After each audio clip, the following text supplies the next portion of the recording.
Hey guys, it's Coral Ross and welcome to Busting Rainbow Six Siege. Today we are busting myths for the brand new attacking operator who is called Gridlock. She is coming with the brand new Australian season and her gadget is called the TRAX Stinger. Now this is basically a lot of spikes that spread out to cover a large area. Now they're easily destroyed, but of course it makes noise if you destroy them, and it is just great for sealing off different parts of the maps, kind of slowing down roamers, or potentially just taking over an entire objective. Now let's get down to the myths. Of course we'll be covering everything from the simplest to the most complex. This is because of course the only way to be sure is to test everything. So let's get started. You can stop the TRAX spreading by shooting the center. Now when you throw this gadget out, it's a kind of canister and it starts to spread out from the center. The thing is, if you shoot the center, it won't stop. It basically kind of self-replicates and continues out.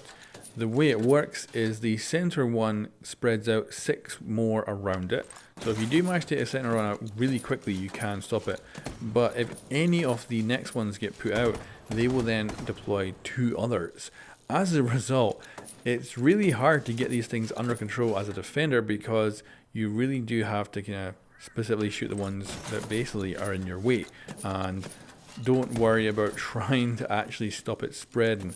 Of course, if you can, that's great. But don't get yourself killed shooting these things because they are going to continue to spread really well.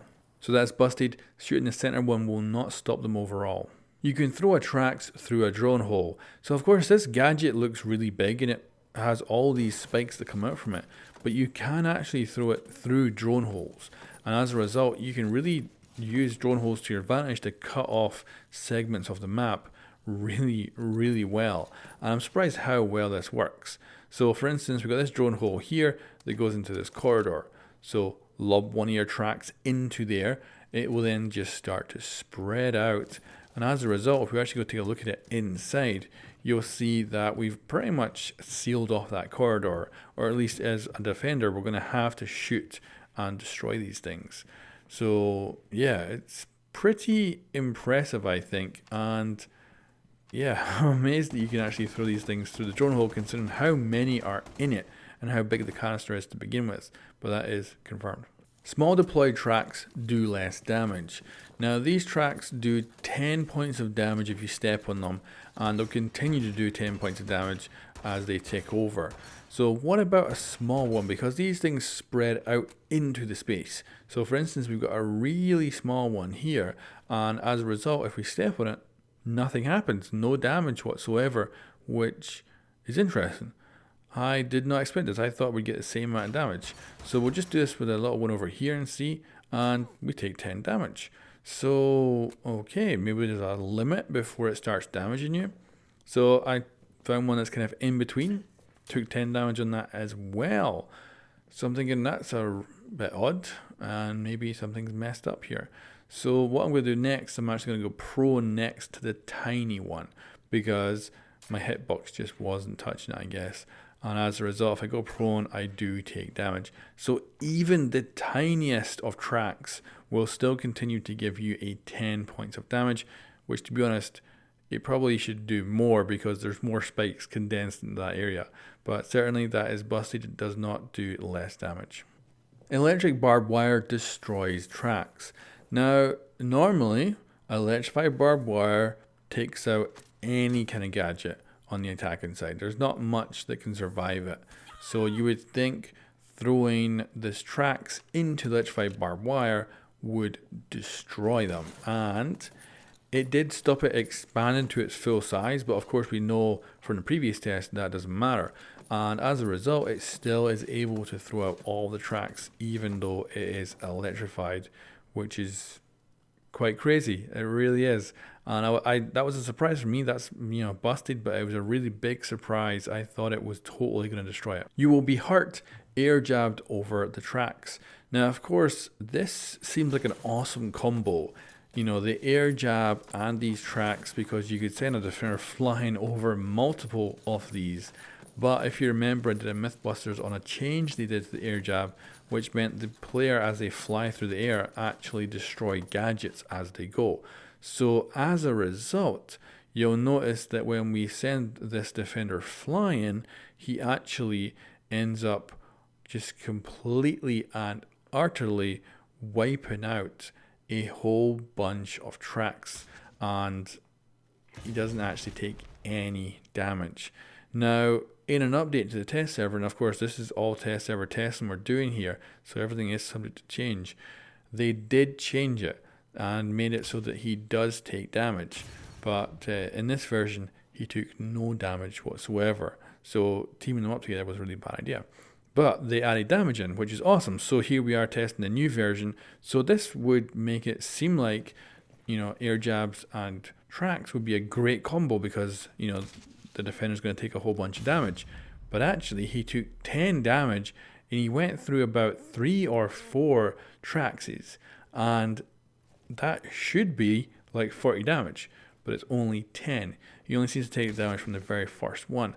So we tested this multiple times, and again, he only took 10 damage, even after going over multiple of the TRAX. So it doesn't seem to be a very good combo. Again, there might well be a future patch to the test server, or even later, that will remedy this, and maybe the Nomad and TRAX combo could be good in the future. But for the moment, this is definitely not a good combo because, of course, you're taking out a whole bunch of TRAX, and that is not a good thing. So that is confirmed. You will take damage now from going and getting air jabbed over the TRAX, but it's not much. Now, what about electrifying this gadget? Of course, these things look to be metal, so you would think maybe Kaid could actually use them, could be a kind of bonus to his gadget that he could actually electrify these things and basically turn them against the attackers. And as you can see, we have sent down the electrical device, but nothing's happened.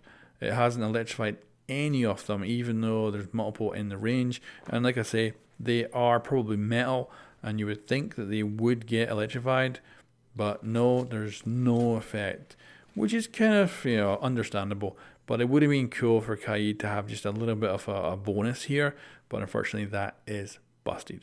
Gadgets will get in the way of TRAX deploying.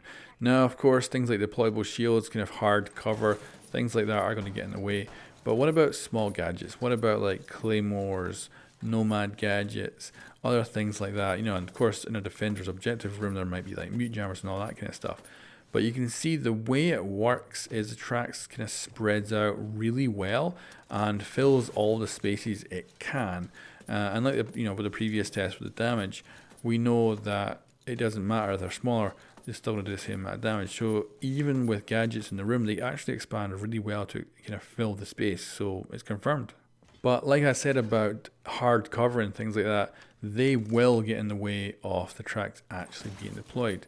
So you'll see that the actual thing doesn't even seem to bother throwing the device out. It doesn't like bounce off the shield or something. It just doesn't throw it, and nothing kind of happens. So hard cover really does stop a TRAX from spreading out in a specific direction, and that does mean deployable shields will be very useful against it. You can throw these TRAX through floors. So of course this is really good if you know there's a roamer above you or something, or below you, and you want to kind of cut off a potential route that they might use, so that if they do want to use that route, they're going to have to make some noise by shooting out your gadgets, or they can melee them as well, but of course destroying these things makes a lot of noise. So you can throw them up and down destructible floors, which is awesome and a good way to kind of take away the options of roamers. So that's confirmed. So of course with this season we've got a big change to Capital's fire arrows, and as a result you no longer actually have to look where you want them to damage a defender. So if you have a defender who's like in a corner, so let's say for instance that we've got a defender and he's hiding behind this counter in here, and we want to set him on fire, and normally the way Capital used to work, we'd actually have to look at it and aim, which meant obviously you might get shot in the head. Now though, the way the fire arrow works is you can shoot above and the fire will drop down onto the ground.